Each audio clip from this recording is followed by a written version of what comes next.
I posted this in reply to another thread. This is a long and meandering story that came to a climax about 12 years ago. It's one of the most bizarre things that's happened to me and left me rattled and puzzled for a long time. When I was in college, my father retired and moved to New Orleans. He had lived there in his 20s and 30s, and his two sons from his first marriage, my half-brothers, still lived there. He moved into a cool apartment complex with a swimming pool in the center courtyard and a lot of sociable people his age. One of them was a retired Army general. I'll call him Tom. My dad and Tom were the same age, and both Korean War veterans. My dad had been in the Marines for 4 years during the latter part of the war, while Tom had stayed in and risen through the ranks. Tom had been to Ranger School and the Special Forces pipeline, and was a country expert for Korea. He was in Korea for most of the Cold War, training ROK Marines, gaming out WWII scenarios, and working closely with a large, private corporation I'll not name here doing semi-spook stuff.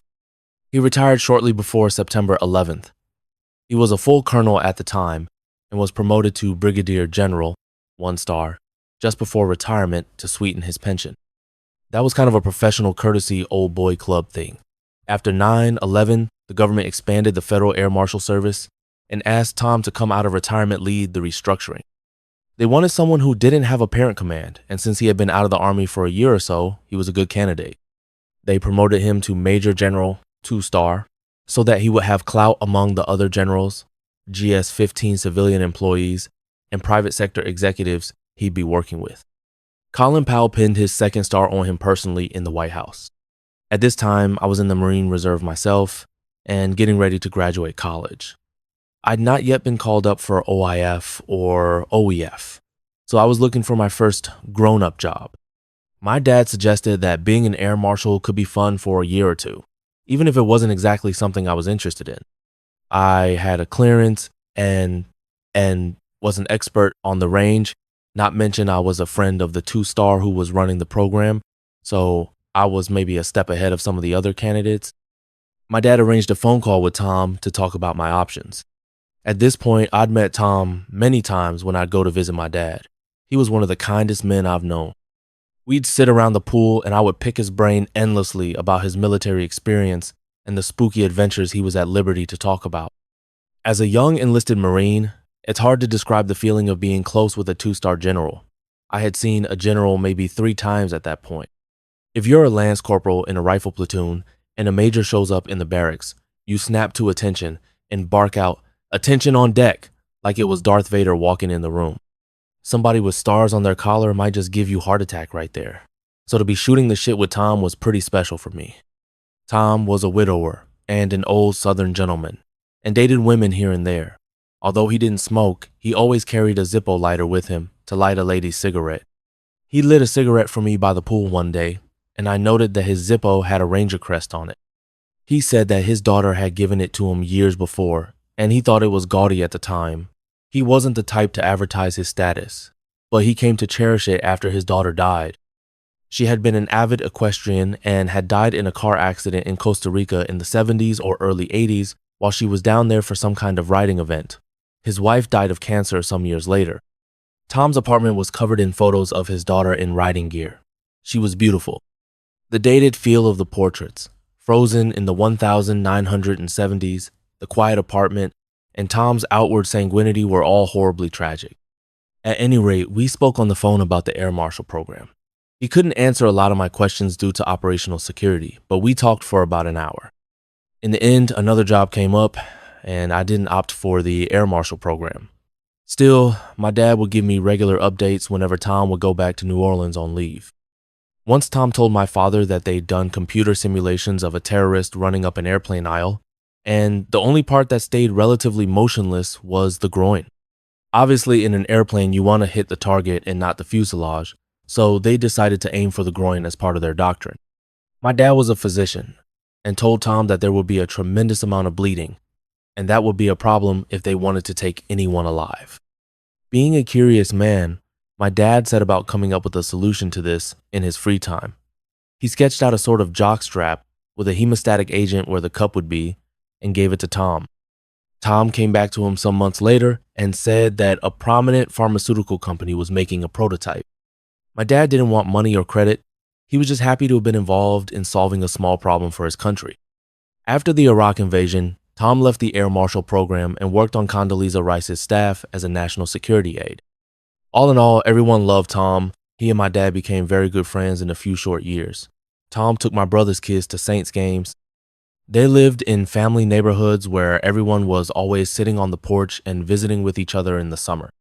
Tom would swing by some evenings, and my niece and nephew and all the neighborhood kids would come running yelling, "Mr. Tom," as they do in the South. I was mobilized in 2004, and my father died shortly before I deployed to Iraq.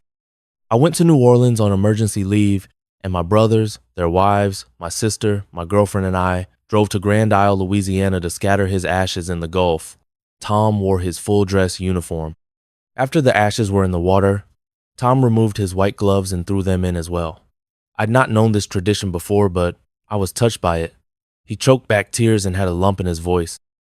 Later, he took my sister and me to an expensive dinner at one of the finest restaurants in New Orleans and told us he was always there for us, anything we needed, anytime. I fell out of touch with Tom after deploying and coming home. When Katrina hit, I called my sister-in-law Maggie to see if everyone was okay. I asked about Tom, and she said, "Oh my God, you didn't hear about Mr. Tom?" I tensed up and said, "No. What happened?" What she said settled over me slowly, like slime. Maggie's neighborhood was underwater, and she, my brother, and her kids went to a friend's house on high ground. There were a dozen others there in the same situation. One of them was Tom's older sister, who would have been in her 80s. She and Maggie knew each other by name and reputation, but had not met until then. Maggie introduced herself and asked after Tom. His sister was worried, as she'd not heard from him since the storm. Maggie said, "Well, I wouldn't worry. I bet the government has a list of VIPs to check on, and Mr. Tom is surely on it." Tom's sister said, "Maggie, I don't know what Tom has told you, but not a general, not a ranger, no Air Marshal program, no Condoleezza Rice, no Colin Powell, no bleeding out through the groin problem for my dad to waste his time solving, no nothing. Tom was in fact a penny ante lawyer. What was true was that Tom's sister's deceased husband was a Korea vet, a ranger, a high ranker, and a spook. Tom grew up admiring everything about his brother-in-law. At some point, Tom's dreary, real-life lawyer job faded from his reality, and his fantasies replaced them. The truly sick and disturbing thing was that his daughter and ex-wife were very much alive. They'd just written him off when his detachment became too much. So he killed them off in his narrative. Still, his daughter had the heart to take him in after Katrina destroyed the apartment building. We found out later. My girlfriend watched my face collapse as I talked to Maggie, and she was equally devastated when I told her after I got off the phone. I had so many questions. What if I had followed up on the Air Marshal thing and said, "Hey, Mr. Tom sent me," and some of the particulars hit me? He said he was only promoted to the general ranks after retirement, so he would have had an answer as to why he wasn't listed in the Army website's general officer biographies. He probably had an answer to the Air Marshal thing too. It's like writing a screenplay, coming up with plausible explanations for kinks in the story or character development. Maggie ran into him a couple months after Katrina. He was all smiles, and Maggie said, "Stop, your sister told me everything." He just laughed and said, "Oh, that old bat's crazy." That was the last any of us ever heard of him. I've Googled him but not found anything. I'm just glad my father passed away not knowing the truth. He would have been bereft and possibly would have beat the shit out of him. I'm saddened by my dead father having been played like a fool in his last years, but I'm also sad for Tom.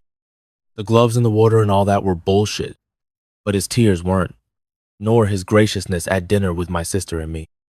With the life in Washington, D.C. being phony and his relatives having written him off, my dad and our family were really the closest people he had in his life.